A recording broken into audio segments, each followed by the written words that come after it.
Good morning, you beautiful people. I hope you guys are having a wonderful day today. Welcome to my E3 reactions thing.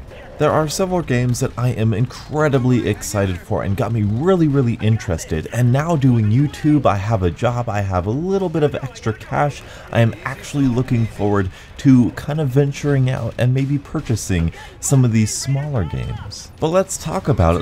Let's do some sort of top 5 thing. Top 5 things I am excited about for I don't know what you want to call it, from the E3 convention.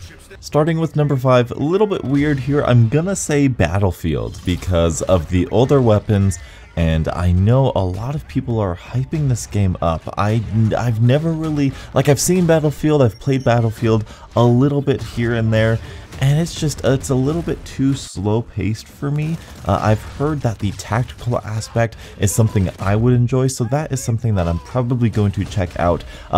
Plus, we are going back to World War I, and I really love that history. I love those guns, and that Zeppelin scene sold me. I'm not afraid to say it, that Zeppelin scene sold me. But ever so slightly ahead of Battlefield at number 4, we have Call of Duty. Call of Duty is at number 4 because it comes out every year. We know what to expect with Call of Duty. I'm excited to see the next iteration. It is what my channel is, I guess, based upon right now. That's my home game, I like to say to people. I'm excited for Infinity Ward. I really hope that's the tactical strategic game that I've been wanting, even with Ghosts, but I have my doubts with that. But anyway, that's also what I'm looking forward to. But now we get interested in some more indie games, some different games that I want to play through with you beautiful people. We Happy Few. If you have not seen this, you need to go check it out because this is totally intriguing to me. This is some sort of,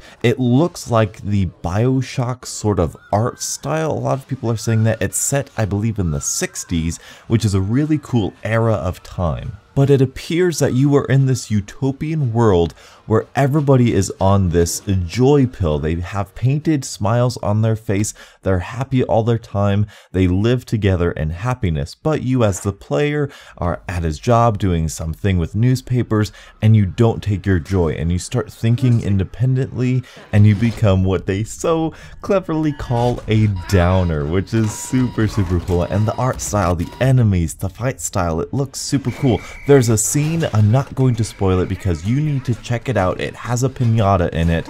It's just it sold me. That scene right there, I was like, okay, there's more to this game than meets the eye. There's more to this world, there's more to this lore and history. The world building in that one demo was perfect for me, and that's something that I'm incredibly excited to play, and I cannot wait for it to be released. Number 2, the most excited I've been for a while, Gears of War 4. If you don't know, I am hopefully at some point in time in the future after Halo going to, at least I plan to, play Gears of War Ultimate Edition with you beautiful people. It looks brilliant, it's very cool, and I love the Gears of War story.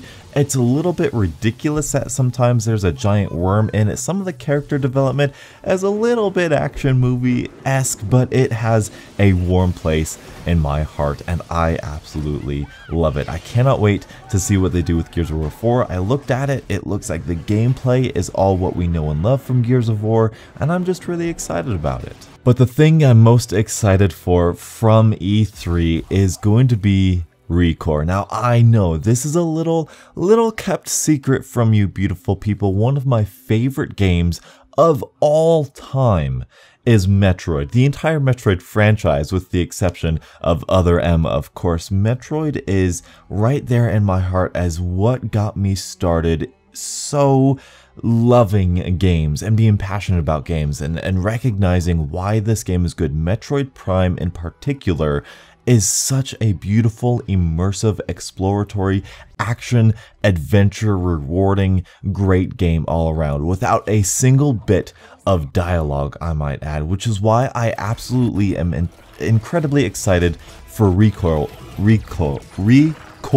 If I could stop having a stroke, that would be fantastic. ReCore is made by the creators of Metroid Prime, which has automatically got my attention, and it might have hyped me up a little bit too much, but from the first trailer we got back actually last year at E3, they had my attention, but I kind of forgot about it. But now at this E3 they showed some gameplay, and this totally looks like a third-person Metroid Prime shooter game, because you've got your couple different companions. They showed off like 3 guys, an escape artist, the strongman, and your like pal. I forget exactly what the first one was. Like there's a dog, and it looks like there's something to do with these little spheres, these cores. It looks like you're going to be fighting enemies and also creating puzzles. There's like a puzzle where you have like a grappling hook, which is really cool, like the grapple beam in Metroid, but it looks like you have to use one of your companions to like go on this ledge, then grapple to him, then use him to swing you up to this other ledge, and then grapple to him again, and then you have to platform. And I'm really in love and missing that Metroid style game in my life, and that's something that I'm really excited for. And I know Retro Studios is the developers or creators of Metroid Prime, and in Metroid Prime and Metroid Prime 2 especially, every single enemy is like a puzzle in and of itself. So I know, at least I hope, that enemies, kind of like in other games, I hope enemies are not just something that you button mash and not something that are just like bullet sponges. I think with some of the people who created Metroid Prime, and from the gameplay more specifically, from the gameplay it looks like the enemies are puzzles in and of themselves, which is something super cool, and it's something I really love about games.